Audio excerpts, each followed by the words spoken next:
ఫిరాయింపుదారులదే నిజమైన పార్టీయా? చట్టసభలోని బలాన్నే పరిగణలోకి తీసుకుంటారా? ఓటర్లను అపహాస్యం చేయడం కాదా? ఎన్సీపీ వివాదంలో సుప్రీం వ్యాఖ్యలు. అలారం క్లాక్ గుర్తు కోర్టు పరిధిలో ఉందని అన్ని ప్రకటనలో పేర్కొనండి. అజిత్ పవార్ వర్గానికి ఆదేశం. ఫిరాయింపుదారులనే నిజమైన పార్టీగా గుర్తిస్తున్న ప్రస్తుత విధానం ఓటర్ల తీర్పును అపహాస్యం చేయడం కిందకే వస్తుందని మంగళవారం సుప్రీంకోర్టు వ్యాఖ్యానించింది.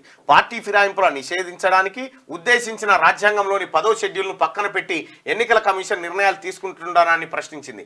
నేషనలిస్ట్ కాంగ్రెస్ పార్టీ ఎన్సీపీలోని అజిత్ పవార్, శరద్ పవార్ వర్గాలు దాఖలు చేసిన పిటిషన్లపై విచారణ జరిపిన జస్టిస్ సూర్యకాంత్, జస్టిస్ కేవి విశ్వనాథన్ల ధర్మాసనం ఈ వ్యాఖ్య చేసింది. సంస్థాగతంగా ఉన్న బలాన్ని చూడకుండా చట్టసభలో ఎంత పెద్ద వ్యాఖ్యలు ఉన్నాయి ఇవి. సుప్రీంకోర్టు కీలకం ఎంత పెద్ద వ్యాఖ్యలు చేసింది చూడండి సుప్రీంకోర్టు. ఇప్పుడు బీఆర్ఎస్ వాళ్ళు ఉన్నారు, సపోజ్ ఇటు కాంగ్రెస్ వాళ్ళు ఉన్నారు, వీళ్ళిద్దరు ఉన్నారు. వీళ్ళకు 10 మంది ఎమ్మెల్యేలు ఉన్నారు అనుకో, వీళ్ళకు ఒక 70 మంది ఎమ్మెల్యేలు ఉన్నారు అనుకో.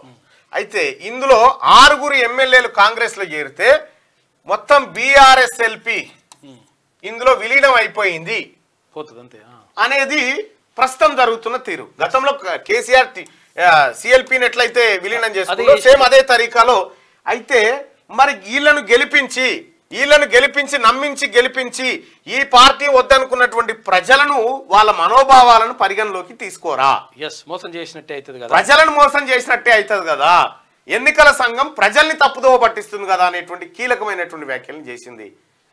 అయితే వాస్తవానికి పదవి ఒకడు గెలిచిన తర్వాత ఒక పార్టీలో గెలిచి ఇంకో పార్టీలో చేరితే మన పదవి వెంటనే పోవాలి.